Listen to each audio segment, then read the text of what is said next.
aí eu quero nessa manhã, então, numa forma de dar graças a Deus, sim, trazer a sua vida e compartilhar com você uma palavra de instrução. Talvez não seja a palavra que você veio imaginando que fosse receber, mas como pastor da Igreja Adã, eu tenho estado assim, preocupado com as coisas, né? Preocupado com o bom alimento, né? Como o apóstolo Paulo fala, um alimento sólido para o povo de Deus. Eu tenho estado preocupado com a questão da doutrina pura, da doutrina cristã, né? Das doutrinas cardeais da Bíblia Sagrada, aquilo que é base para nós, aquilo que de fato deve importar para a nossa vida cristã. E então nessa manhã eu desejo falar sobre equívocos a respeito do céu, né? Há tantas coisas, eu tenho ouvido tantas coisas, né? Há interpretações equivocadas a respeito do céu, inclusive no nosso meio, no meio cristão. Há interpretações a respeito de para onde vai as nossas almas ou o nosso espírito, né? Porque em algum momento na Bíblia Sagrada, alma e espírito é a mesma coisa. Por exemplo, algumas pessoas têm tido dificuldade, porque, na verdade, a Bíblia Sagrada ela deve ser estudada, ela deve ser lida, né? O cristão genuíno, ele deve ler a Bíblia cotidianamente, né? Se eu acordo e não leio a Bíblia, e eu quero te dizer, o celular é uma bênção, né? Porque você tem Bíblia também dentro dele, é uma maravilha, você consulta. Agora mesmo eu estava aqui precisando consultar alguma coisa, eu consultei no celular, mas eu quero te encorajar a usar a sua Bíblia física, ok? A Bíblia física é uma bênção, é uma coisa extraordinária, como ela alimenta a nossa alma, né? Como ela instrumentaliza a nossa vida, né? Nos trazendo realmente luz a respeito dos nossos questionamentos, das nossas dúvidas, né? Das perguntas que o nosso coração faz. A Bíblia tem resposta para tudo, ok? E aí, eu separei um texto num livro em que eu prego muito pouco, que é o livro de Eclesiastes, que foi escrito pelo rei Salomão, o sábio Salomão. Esse livro, ele é um livro em que Salomão escreve a respeito da sabedoria, ele é um livro de sabedoria, e ele é um livro onde você, por exemplo, quando observa a palavra homem, Salomão está falando de forma generalizada, homens e mulheres, diferentemente de Provérbios, que ele cita o homem e ele cita a mulher. Agora, Salomão nesse livro Eclesiastes, que é um livro da sabedoria, ele nos encoraja a buscar a compreensão e o entendimento de que essa realidade física que a gente vive aqui, na verdade, ela é um reflexo da realidade celestial. Então é muito importante a gente observar que Salomão nos instrui e ele nos chama exatamente a atenção para que a gente possa perceber que a nossa existência aqui tem o seu valor, sim. Mas se a nossa existência aqui não estiver conectada com a vontade soberana de Deus, para nada vai aproveitar. Por isso Salomão aqui nesse livro, Eclesiastes, ele usa a palavra vaidade 37 vezes. 37 vezes ele fala do perigo da vaidade. E aí ele chega e diz, tudo é vaidade. E aí nós temos que ter cuidado, por quê? Porque a mim me parece que quando nós nos enchemos do nosso eu, quando a gente se enche da nossa vaidade, de uma soberba, de um orgulho, na verdade a gente está se distanciando da realidade celestial, a gente está se distanciando de Deus, a gente está se distanciando do céu. E quando nós nos distanciamos dos céus, nós na verdade temos uma probabilidade muito grande de tropeçar e cair. Ainda escrevendo em Provérbios capítulo 9, verso 10, ele disse: o temor do Senhor é o princípio de toda a sabedoria. E lá no final do livro de Eclesiastes, Salomão fala da importância de temer a Deus. Então, nós devemos nutrir no nosso coração esse temor de Deus, não é medo. Porque eu quero te dizer, Alexandre o Grande falou certa vez, quem vence o medo vence a morte. É verdade. Deus não nos deu o espírito de medo, nos deu o espírito de ousadia, de moderação. nos dê autoridade no nome de Jesus.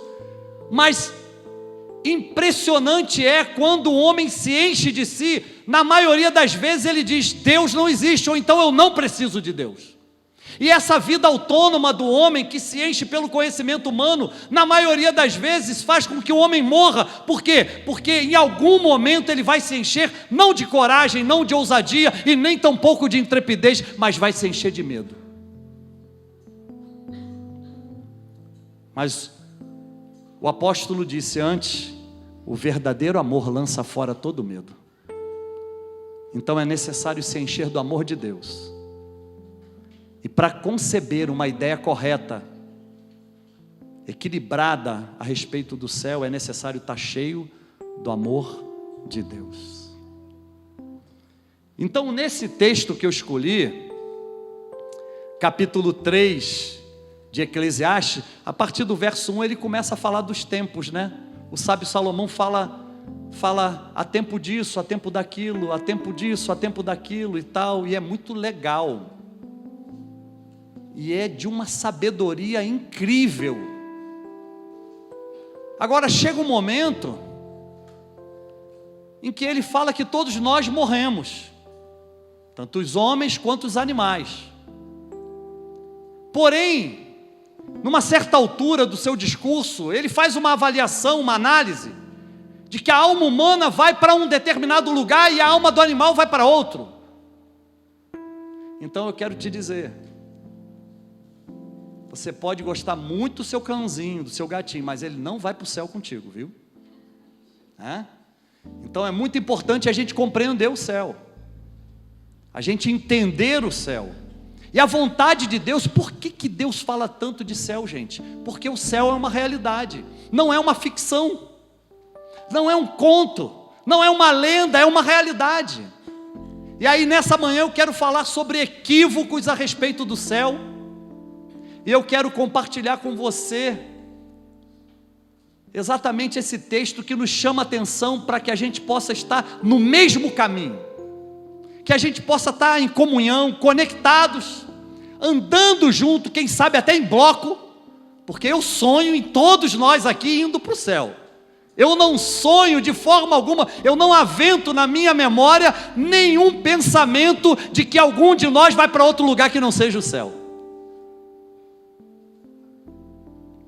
E ainda em Provérbios capítulo 14, verso 12, Salomão disse: há caminhos que parecem direito ao homem, mas o final deles são os caminhos da morte. E aí eu quero te encorajar a entender que Deus tem um plano maravilhoso para a sua vida. Eu quero te encorajar a entender que Deus tem um plano de salvação para a sua vida. E se Ele tem um plano de salvação, como o Tiago ministrou aqui, os louvores dessa manhã foram a respeito da cruz, e é exatamente a cruz, não é um fim, é um início de um novo tempo na nossa vida. Então eu quero que você venha comigo para a gente procurar entender um pouquinho a respeito desse assunto que tem sido tão desviado, tão deturpado. Há uma doutrina que tem apanhado muitas das nossas fileiras cristãs. Várias são as doutrinas. O apóstolo Paulo, por exemplo, quando escreve todas as suas epístolas, as suas cartas, ele adverte sobre o perigo de certas doutrinas novas. Ele chama até de doutrinas vãs. Ele chama de filosofias vãs, que na maioria das vezes é cheia de conhecimento, mas ausente de Deus, cheio de sabedoria humana, né? Cheia de conceituações, de princípios até e de conceitos, mas vazio do Espírito. E aí Paulo adverte sobre isso, e Paulo diz: olha, se a gente esperar em Cristo somente nessa vida, somos os mais miseráveis de todos os homens. E aí interessante é a gente perceber que nesse plano soberano de Deus para nossas vidas, Ele realmente deseja que nós como igreja, ainda que estejamos vivendo aqui, ainda que pela palavra dEle, nós realmente somos presenteados por Ele para desfrutarmos de tudo isso que a gente está vivendo aqui. Ainda assim é necessário que a gente compreenda que o céu é uma realidade muito mais superior do que a nossa existência aqui. Então, Eu quero te convidar a vir comigo em Eclesiastes capítulo 3, versículos 21 e 22. E eu quero falar nessa manhã sobre equívocos a respeito do céu.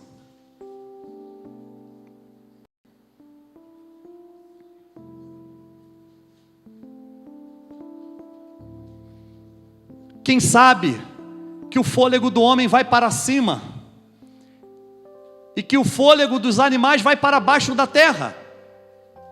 Assim que tenho visto que não há coisa melhor do que alegrar-se o homem nas suas obras, porque essa é a sua porção, pois quem o fará voltar para ver o que será depois dele? Então, quando Salomão usa esses dois argumentos, essas duas perguntas, ele está mostrando para a gente a melhor versão, é a que fala alma, né? Aqui está fôlego, porque é tudo a mesma coisa. Alma, espírito, fôlego, no hebraico, que é o texto em que foi escrito o Antigo Testamento, é uma coisa só, ruach, ok? Então, aqui está fôlego. Em algumas outras versões, talvez na sua Bíblia esteja alma ou espírito, mas nessa altura aqui, Salomão diz que a alma humana, o fôlego do homem vai para cima, e a alma dos animais, o fôlego dos animais vai para baixo da terra.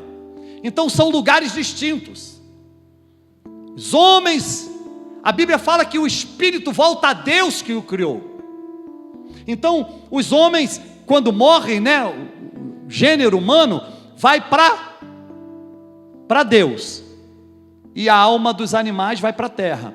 Assim que tenho visto que não há coisa melhor do que alegrar-se o homem nas suas obras, porque essa é a sua porção. Olha que coisa interessante, ele está dizendo que tudo aquilo que a gente faz aqui deve trazer alegria ao nosso coração, deve trazer satisfação, deve trazer prazer à nossa vida. E aí é interessante que a gente perceba que isso aqui não é para aquele que não crê. Esse texto é um texto exatamente destinado para todo aquele que crê. Salomão estava falando de Israel, estava voltado para um povo que tinha um Deus soberano e que servia a esse Deus diariamente, ok? E Salomão foi um homem muito sábio, e Salomão foi o próprio exemplo de um homem sábio, inclusive na hora de governar o povo. E aí, interessante a gente perceber que ele tem essa revelação, e ele percebe que o melhor que pode haver na vida do homem é ele se alegrar com as coisas que ele faz aqui. Isso deve trazer satisfação. Agora ele diz assim: pois quem o fará voltar? Ou seja, depois que morre, depois que tudo passa. Se ele não faz aqui nesse tempo em que ele está aqui, se ele não aproveita bem esse tempo, quando ele morrer, Salomão está dizendo aqui para nós: pois quem o fará voltar para ver o que será depois dele? Ou seja, o que vai acontecer quando esse homem partir? O que vai suceder? Qual é o legado que será deixado? Qual a mensagem que será deixada? Qual a história que será deixada? E aí, isso aqui joga por terra qualquer doutrina de reencarnação, porque diz aqui que o homem não pode voltar para ver o que ele vai deixar. E aí eu quero te dizer que nessa manhã eu quero compartilhar 2 pontos, de forma instrutiva a você, a respeito desse texto que a gente está lendo. Agora é interessante a gente conceber a ideia de que Deus ele faz tudo isso aqui de forma harmoniosa. A criação de Deus é uma coisa harmoniosa. Ele não é abrupto, ele não é um vilão, ele não é um tirano. Sabe, Deus faz as coisas de forma harmoniosa, com amor. Deus, no ato de criar todas as coisas, ele empreende amor, ele emprega o seu próprio amor para que tudo seja de fato o quê? Bom. Por isso lá em Gênesis, quando você vê Deus criando todas as coisas, até chegar ao homem, você vê lá que Deus criou isso e viu que isso era bom. Quando criou o homem, e Deus criou o homem e viu que o homem era muito bom. Que a Bíblia diz que ele foi criado à imagem e semelhança da Trindade, Pai, Filho e Espírito Santo. A Bíblia diz: façamos o homem à nossa imagem e à nossa semelhança. Ok? Então é importante que a gente perceba que exatamente nessa criação, Deus o quê? Ele é harmonioso, ok? Ele fez tudo de forma agradável. No ato de criar, ele sentiu prazer, alegria. Eclesiastes, Tiago, pode botar aí, por favor, 3:12.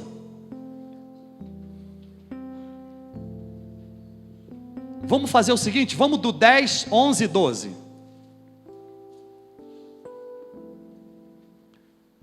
Gente, eu realmente preferi dar esse estudo, viu, à igreja no dia de hoje, tá?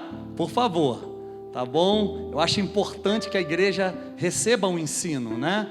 Então olha só o que Salomão ainda diz aqui. Ele diz: tenho visto o trabalho que Deus deu aos filhos dos homens para com ele os exercitar. Então trabalhar é bom.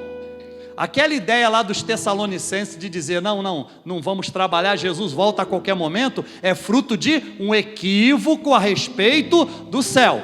Paulo disse que o céu era uma realidade. Paulo não teve tempo para pregar os Tessalonicenses, pregou um mês só, fundou a igreja em um mês. Eu fico sonhando em começar a fundar a igreja em tudo que é canto aí, mais um mês não, vamos levar mais um tempinho para não cair nesse equívoco. Pois é, mas Paulo plantou a igreja de Tessalônica em um mês, foi embora. Só que Paulo falou algumas coisas. Paulo disse assim, Jesus está voltando a qualquer momento. E aí ele disse mais, ele disse, no céu não casa nem se dá em casamento. Aí o que aconteceu? Primeiro, Jesus está voltando a qualquer momento. Aí o povo deixou até de trabalhar. Não, ele vai voltar, não vou levar nada disso aqui para o céu, então vou ficar aí. Aí veio o ócio sobre aquela gente. Aí Paulo teve que escrever segundo aos Tessalonicenses para reparar esse erro. E aí a outra coisa, peraí, se no céu não casa nem dá em casamento, então vamos fazer o seguinte, vamos acabar com esse casamento aqui agora. Imagina o tumulto que deu, né? Então Paulo ficou preocupado com isso. Então eles na verdade estiveram equivocados a respeito do céu. E aí Paulo tem que corrigir e falar sobre como vai ser a segunda vinda de Jesus. E aí que aquele povo foi compreender. Por quê, gente? A missão apostólica, a missão de um pastor, a missão de um mestre, a missão de um evangelista sempre será a missão de ensinar a Escritura Sagrada, né? E quando há um equívoco, a gente tem que aplicar a Escritura para corrigir o equívoco, né? E aí, então, aqui, Salomão, uma sabedoria extraordinária, diz para todos nós que a gente tem que o quê? Exercitar é trabalhar. Trabalhar. Verso 11. Olha só na criação, tudo fez formoso, está falando de Deus, no ato de criar todas as coisas, tudo fez formoso em seu tempo, não houve estresse, foi prazer, foi alegria, não teve pressão, Deus fez isso liberalmente, por amor, por graça. Diz lá, Gênesis capítulo 1, verso 1, né? No princípio criou Deus os céus e a terra. Eu fico imaginando quanto amor desse Deus grande para criar todas as coisas de forma formosa, de forma harmoniosa. E aí a Bíblia diz aqui, também pôs o mundo no coração do homem, sem que este possa descobrir a obra que Deus fez desde o princípio até o fim. Olha que coisa, é uma incógnita para o mundo. Para as pessoas que não têm conhecimento de Deus, é uma incógnita, tanto o início como o fim das coisas. As pessoas estão desorientadas, elas não sabem para onde vão. E aí é interessante que o que Deus fez? Pôs o mundo no coração do homem. O mundo aqui é essa vida que a gente leva aqui, essa vida terrena. O que a gente faz aqui? O que a gente constrói aqui? O que a gente cultiva aqui? Né? Quais os laços, os vínculos que a gente forma nessa vida aqui, e por aí vai. Agora o que ele diz aqui, que o homem não consegue descobrir o que Deus fez desde o princípio até o fim. Por quê? Porque o mundo estando no meio dos homens, os homens ficam tão afadigados, tão atarefados, se envolvem tanto, querem tantas conquistas, que esquecem de Deus. E aí ele diz, já tenho entendido, Salomão falando, já tenho entendido que não há coisa melhor para eles do que alegrar-se e fazer o bem na vida. Então, uma das coisas que realmente nós precisamos compreender é que tudo aquilo que a gente faz aqui deve trazer o quê? Prazer, alegria. Nós só vamos ter prazer e alegria naquilo que fazemos, naquilo que desenvolvemos, se nós de fato entendermos que estamos fazendo a coisa certa, fazer o bem. Mas por que então, pastor, que a gente então muitas vezes faz o mal? Porque nós não temos em algum momento compreendido de fato o que é o céu para nós. Se nós entendermos de fato a realidade do céu, nós vamos nos afastar do pecado a qualquer custo. Mas enquanto o homem ficar com o mundo no coração, e é Deus que permite isso, mas Ele quer que essa relação com o mundo seja de fato distinta da relação que nós temos com Ele. E aí é importante que a gente perceba, que a gente tenha, digamos assim, algo que venha mensurar, né, que venha medir a temperatura do nosso relacionamento com Deus. Espera aí, como é que está o meu relacionamento com Deus? Está bom? Está frio? Está morno? Está distante? Está rebelde? Está questionador? Como está o meu relacionamento com Deus? E aí, o primeiro ponto que eu quero falar a você é que ganhar o mundo e perder a alma são prejuízos eternos. Então, isso é um equívoco a respeito do céu. Ganhar o mundo e perder a alma. Marcos capítulo 8, versículos 36 e 37, pode projetar, gente? Mas olha só, Jesus ele está aqui num momento interessante demais. Ele vem andando, e ele então faz a multiplicação, a segunda multiplicação dos pães, e ele explica a respeito do fermento dos fariseus e o fermento de Herodes. Ele diz que o povo, os discípulos, devem tomar cuidado, devem estar limpos do fermento dos fariseus, que é a religiosidade, e do fermento de Herodes, que é o governo corrupto. Ele diz, vocês têm que estar limpos disso. E aí num dado momento ele multiplica pães, recolhem 7 cestos agora na segunda multiplicação de sobras, para que nada se perca. E aí é interessante que ele dá uma parada, e ele pergunta para os discípulos, que dizem as multidões que eu sou? Porque havia uma multidão seguindo ele. E aí então, uns disseram, olha, dizem que você é Elias, profeta. Outros dizem que você é João Batista. E aí Jesus então chama o seu núcleo de discípulos e diz, e vocês, que dizem ser o Filho do Homem? E aí Pedro, cheio de gás, olha para Jesus e diz, tu és o Cristo. Mateus está lá escrito, tu és o Cristo, Filho do Deus vivo. Ainda dá essa revelação, essa compreensão de que ele é Filho do Deus vivo.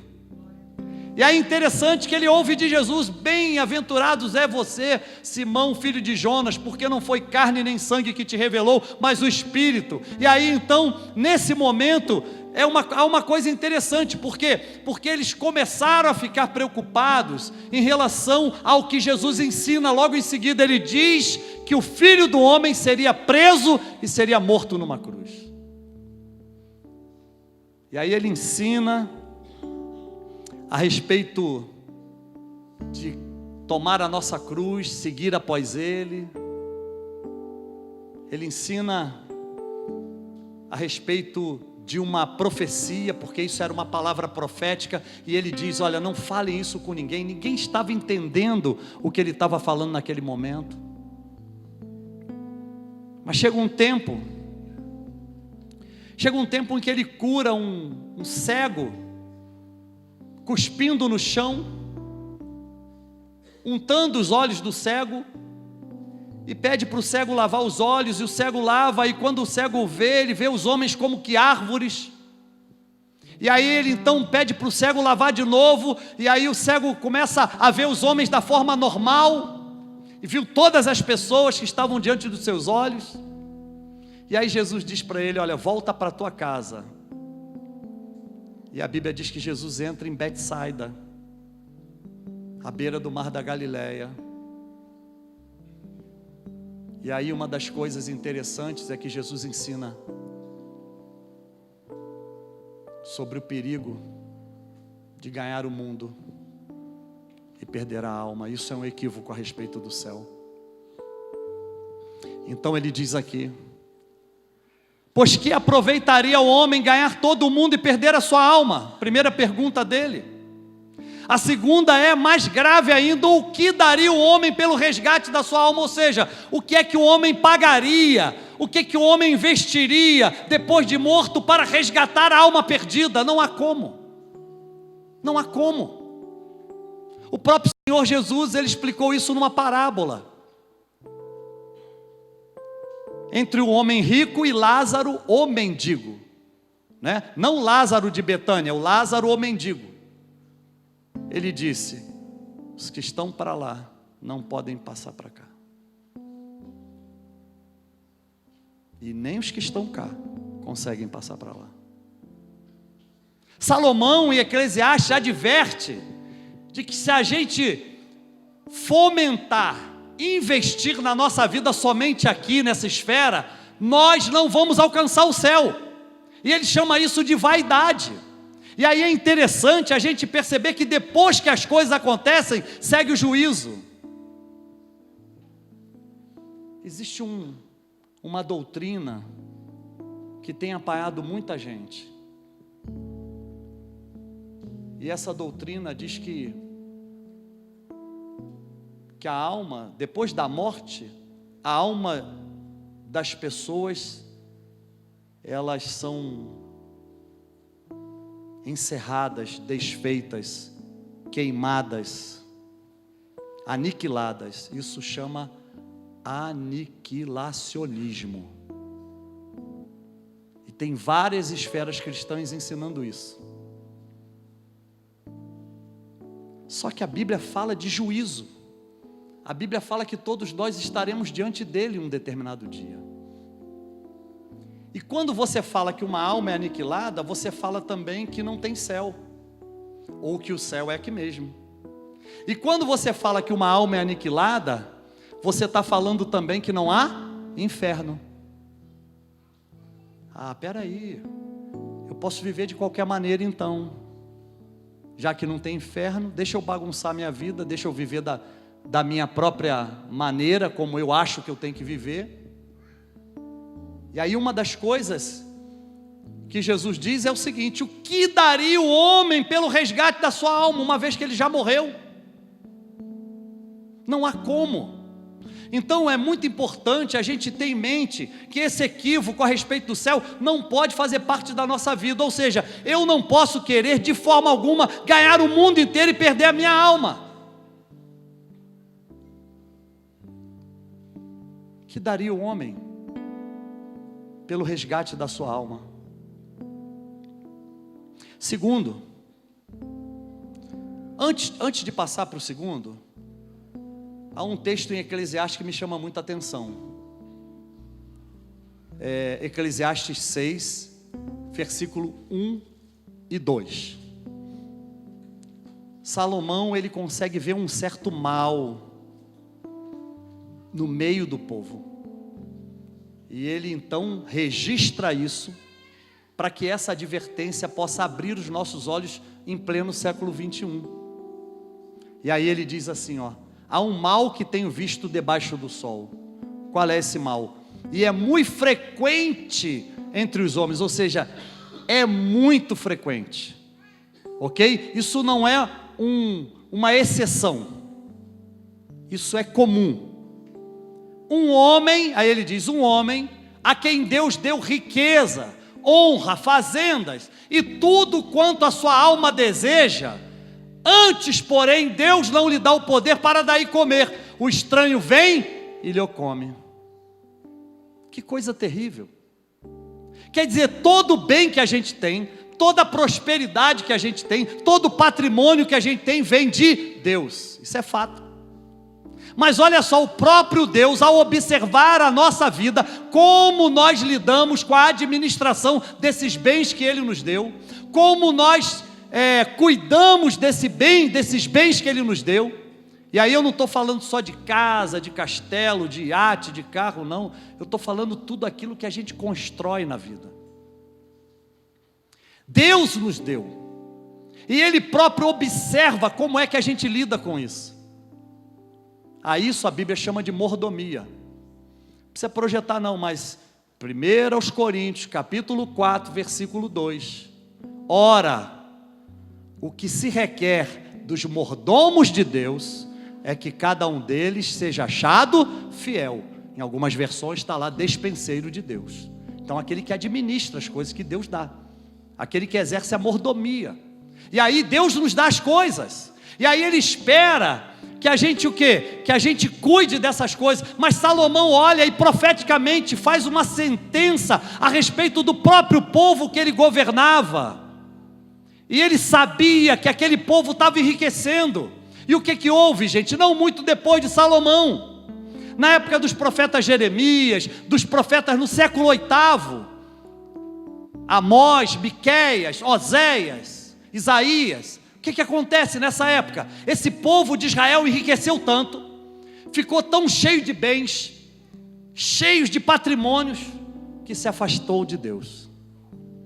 Deus, agora a gente administra a nossa vida independentemente de Ti.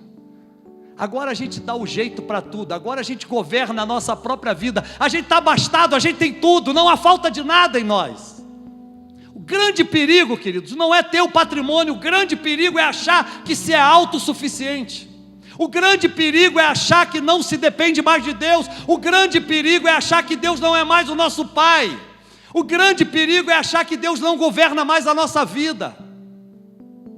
E aí interessante que a Bíblia diz aqui, ó, antes Deus não lhe dá o poder para daí comer, o estranho vem e lhe come, também isto é vaidade e má enfermidade. Sabe o que aconteceu?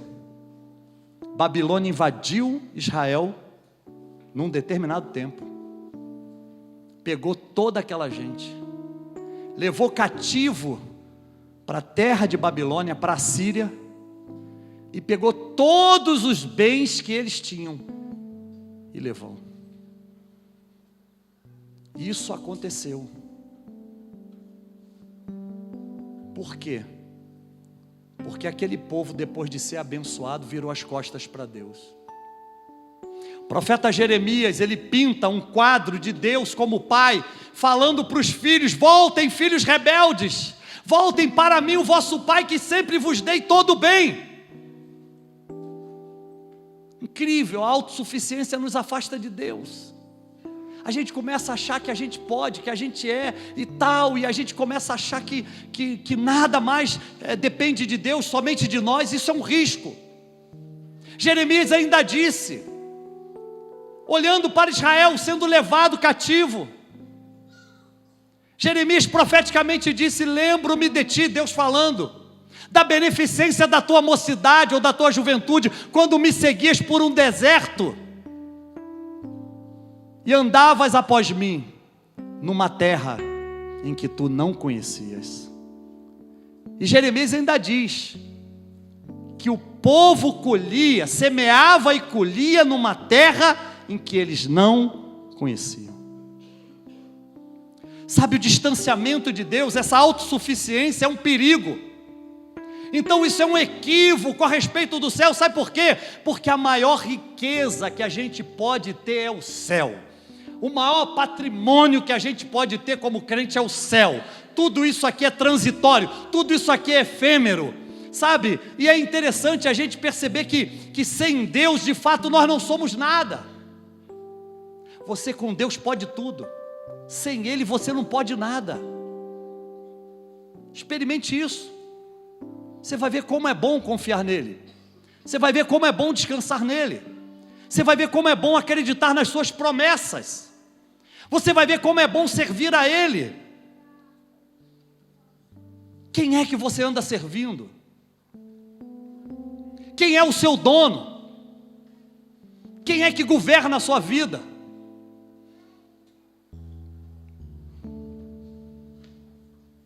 Segundo, servir a Mamon e não a Deus. Esse é um segundo equívoco a respeito do céu. Servir a Mamon, que é o dinheiro, e não a Deus. Lucas 16, 13.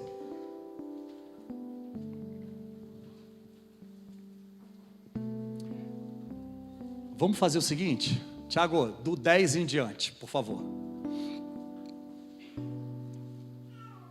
Jesus ensinando, gente. Quem é fiel no mínimo, também é fiel no muito. Quem é injusto no mínimo, também é injusto no muito. Pois se nas riquezas injustas não fostes fiéis, quem vos confiará as verdadeiras, ou seja, as riquezas verdadeiras? Se nas riquezas infiéis, ou seja, nas riquezas desse mundo, que perecem, que se acabam num determinado ponto da história humana, que são transitórias, que são passageiras. Se você não é fiel nessa riqueza injusta que Jesus chama, como é que o Pai Celeste vai te confiar as riquezas verdadeiras, que são as eternas? E se no alheio, naquilo que pertence ao outro, não foste fiel, quem vos dará o que é vosso? Se eu não respeito, não considero aquilo que é do outro, como é que eu vou receber aquilo que Deus preparou para mim? E eu quero te encorajar, meu irmão, experimente isso na sua vida. Não negocie nada, não se corrompa, não se venda. Eu quero te dizer que a vida cristã é eternidade, a vida no céu é inegociável na vida de um crente. Ah, pastor, mas eu estou sofrendo pressão no meu trabalho, há uma pressão para eu assinar documentos escusos, há uma pressão para eu liberar isso ou aquilo. Eu quero te encorajar em nome de Jesus, meu irmão. Diga não, resista, porque aí sim você estará provando que você é cidadão dos céus. Aleluia.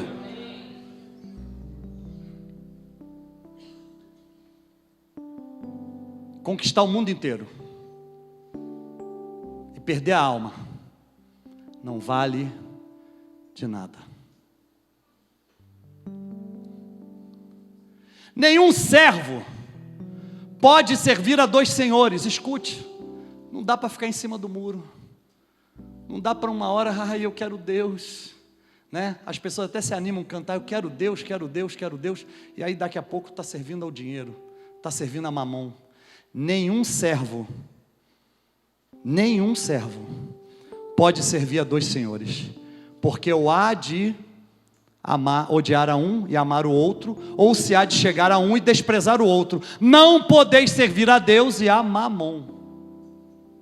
Jesus, ele encerra esse assunto dizendo o seguinte: ei, vocês que estão na igreja Adã, no dia 7 de julho de 2019, eu estou dando uma ordem para vocês. Vocês precisam sair de cima do muro. Ninguém pode servir a dois senhores. Você não pode servir a Mamon e a mim. Ah, querido, eu quero dizer que a fé em Deus, ela é exclusivista. Deus não negocia. Desde o passado, Deus sempre quis o seu povo adorando e servindo a Ele. Ele não negocia essa vida com ninguém mais. Então, o que Jesus está dizendo aqui é o seguinte, não podem servir a Deus e a Mamon. Ou seja, saia de cima do muro, tome uma postura, assuma uma posição. Diz para a pessoa que está ao teu lado: agora a abelhinha começou a se soltar uns ferrõezinhos.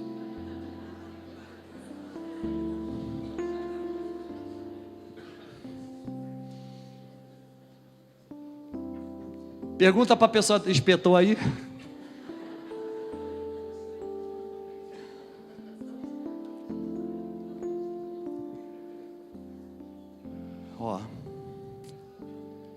Eu conheci um homem muito rico, muito rico.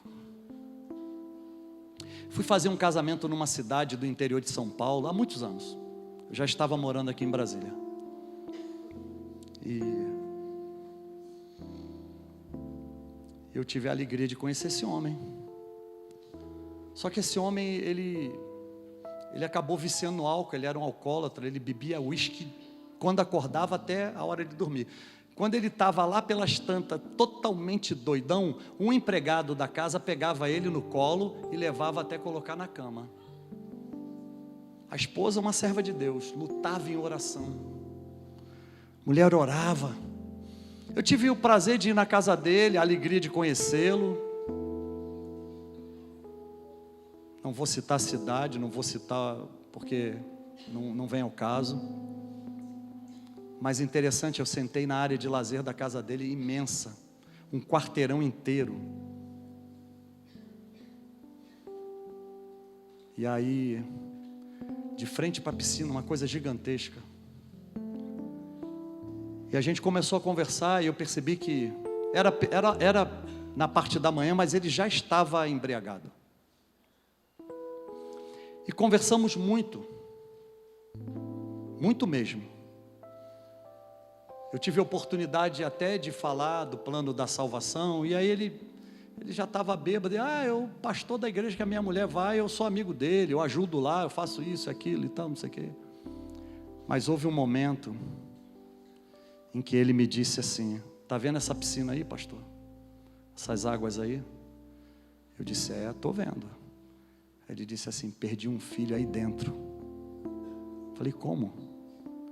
Ele disse assim: meu filho viciou. Meu filho viciou. Novo, garoto.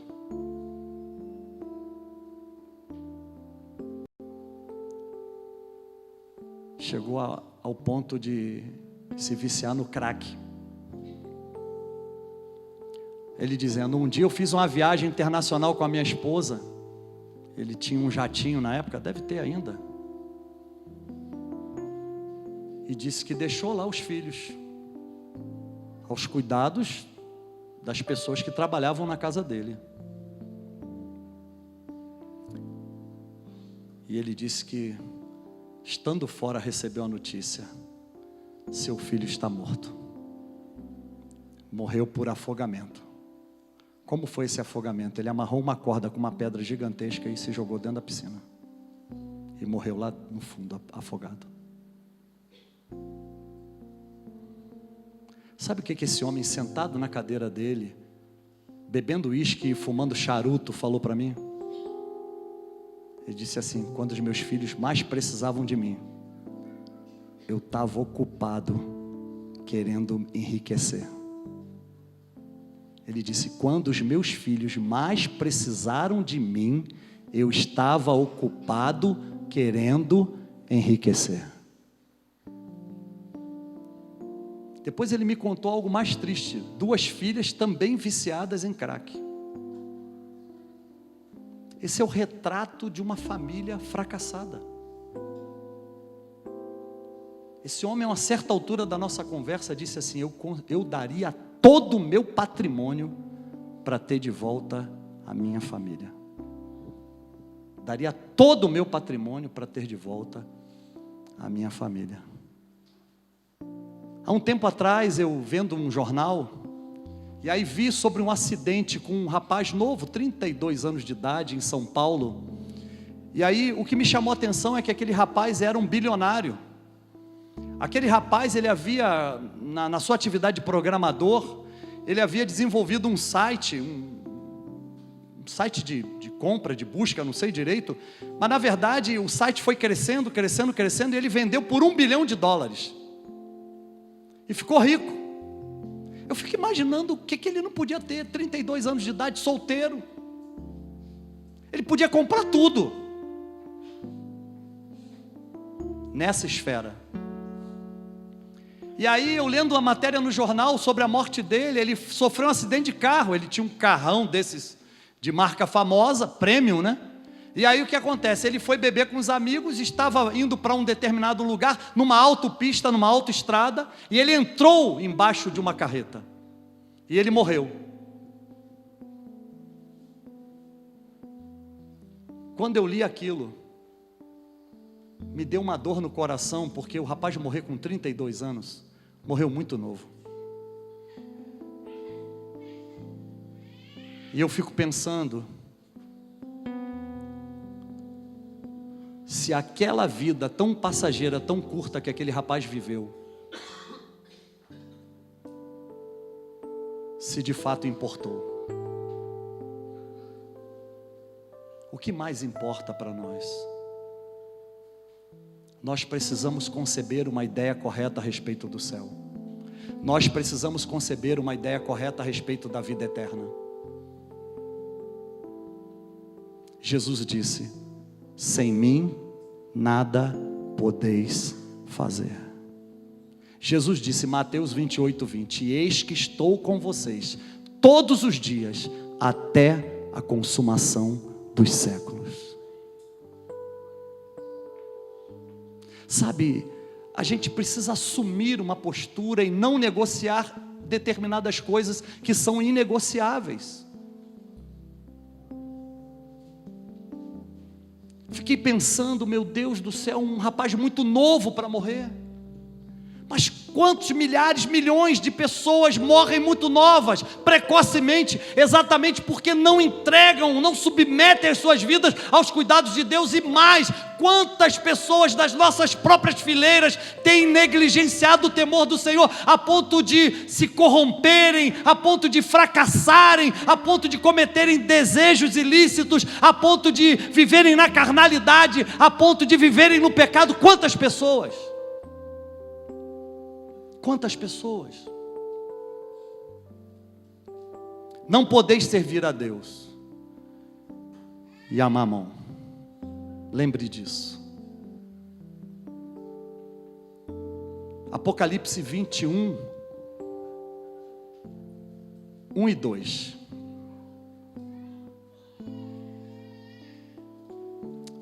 João, evangelista, amigo de Jesus, apóstolo, antes discípulo, aquele que havia estado com Jesus nos grandes momentos do ministério do Senhor Jesus aqui na terra, aquele que havia deitado sobre o peito de Jesus e escutado o bater, o pulsar do coração do próprio Deus, aquele que quando Jesus estava na cruz, o Senhor olha para sua mãe e diz, mulher, está aí o seu filho, se referindo a ele, e diz, homem, está aí a sua mãe. E a Bíblia diz que daquele dia em diante, João pegou Maria e levou para sua casa, ou seja, tratando-a como um filho deve tratar a sua própria mãe.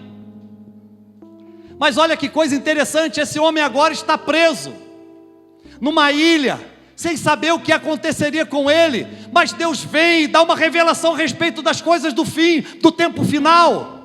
Deus dá uma revelação a ele de que o céu é uma realidade, e ele não está aqui, ele é um outro plano, uma outra esfera.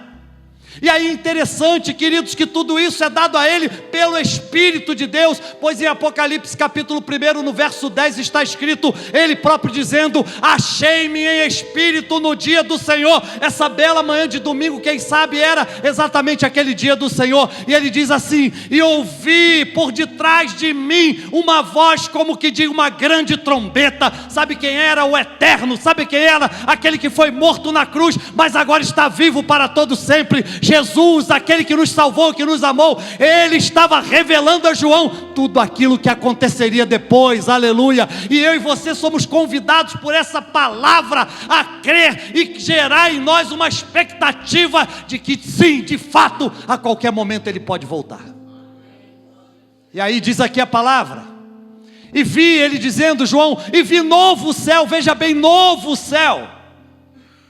Essa palavra céu no grego, que é o texto em que foi, a língua em que foi escrito o Novo Testamento, é Ouranos, que significa o céu de Deus, o céu que não compreende esse céu azul belo que nós estamos vendo no dia de hoje, é um céu que está sobre este céu, é um céu que está supra este céu. E aí ele diz aqui, e vi um novo céu e uma nova terra, porque já o primeiro céu e a primeira terra passaram, ou seja, tudo isso aqui ele está dizendo que naquele ponto da história, culminará, acabará, passará, não ficará nada. Ele está dizendo: o primeiro céu passou, a primeira terra passou, o mar já não existe, ele vai ser recolhido. E ele diz: e eu, João, vi a cidade santa, a nova Jerusalém que desce de Deus do céu. Ah, querido, querida, eu quero te dizer que essa nova Jerusalém não é a Jerusalém que está em Israel, é a Jerusalém celestial, e ela desce do céu, porque ela desce do céu de Deus, para que nós todos tenhamos acesso a ela. E ele diz assim: adereçada, ornamentada, embelezada,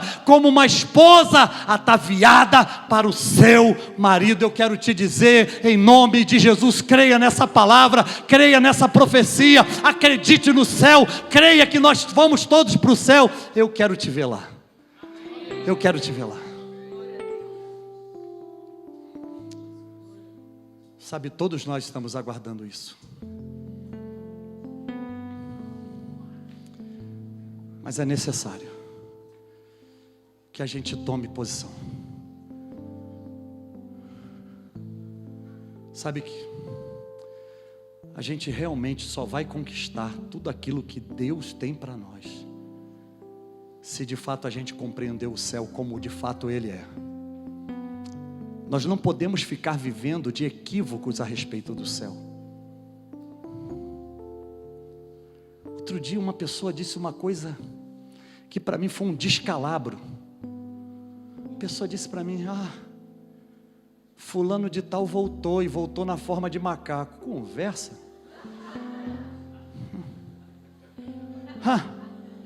Não, gente, é difícil de entender, né? Mas tem gente crendo nisso. Tem gente que crê nisso.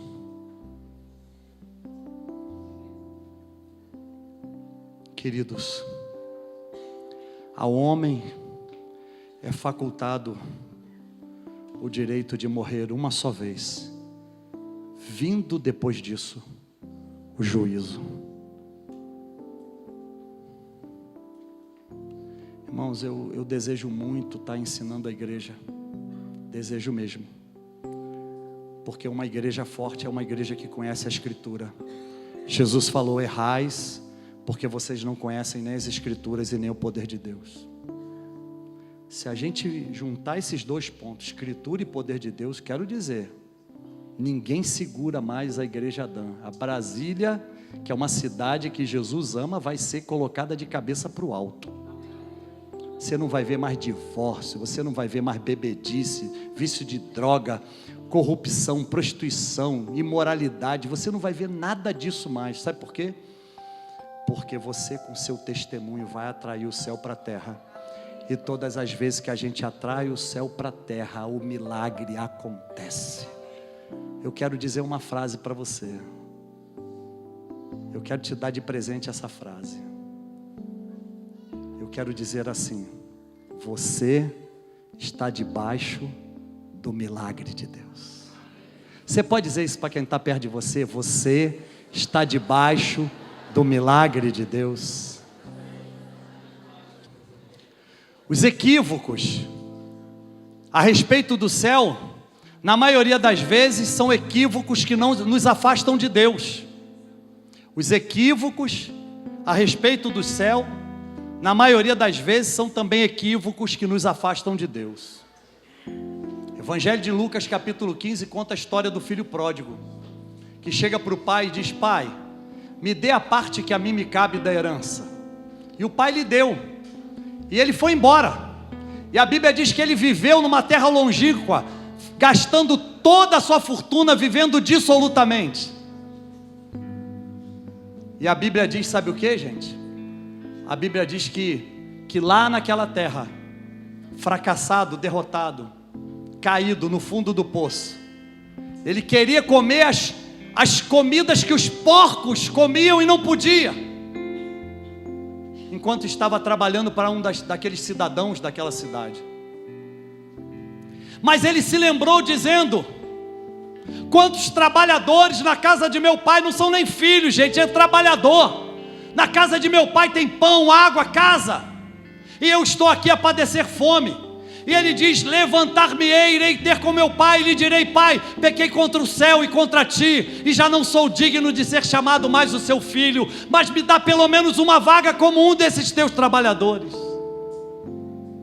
E a Bíblia diz que o pai viu o filho chegando de longe, e o pai se alegrou, e o pai preparou a festa, vestido novo, sandália nos pés, anel no dedo, melhor novilho. E o pai disse: esse meu filho estava perdido e foi achado. Esse meu filho estava morto e tornou a viver. Sabe, meu irmão, minha irmã, o que Deus está esperando de nós hoje é assumirmos uma posição, quem sabe como o filho pródigo, muito melhor do que a partida da casa do pai. Nesse caso é a volta. Nesse caso é a volta. Alguém que quer voltar hoje?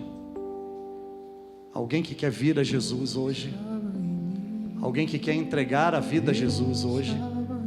Alguém? Deus te abençoe. Há mais alguém? Há mais alguém lá atrás? Deus te abençoe. Deus te abençoe. Há mais alguém? Deus te abençoe, querido. Há mais alguém? Alguém que quer dizer: eu quero voltar para a casa do Pai. Deus te abençoe. Deus abençoe. Deus abençoe. Eu quero convidar vocês que levantaram as mãos numa atitude de atendimento ao chamado de Deus. Eu quero convidar vocês a saírem dos seus lugares e virem aqui à frente, porque eu desejo orar com vocês. Eu desejo ministrar uma bênção sobre a vida de vocês.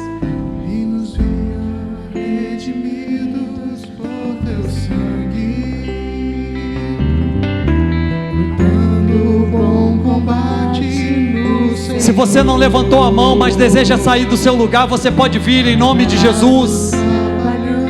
Venha, venha, venha, venha. Você pode vir.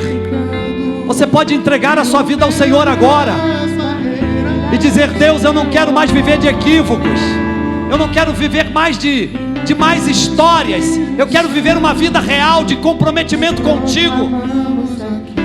Então, se houver alguém no nosso meio ainda, você que está aí numa luta tremenda, Deus está falando: sai do seu lugar, meu filho e minha filha. Mas há uma luta travada. Eu quero te dizer: rompa essa dificuldade pela fé e venha em nome de Jesus. Deus te abençoe. Deus te abençoe.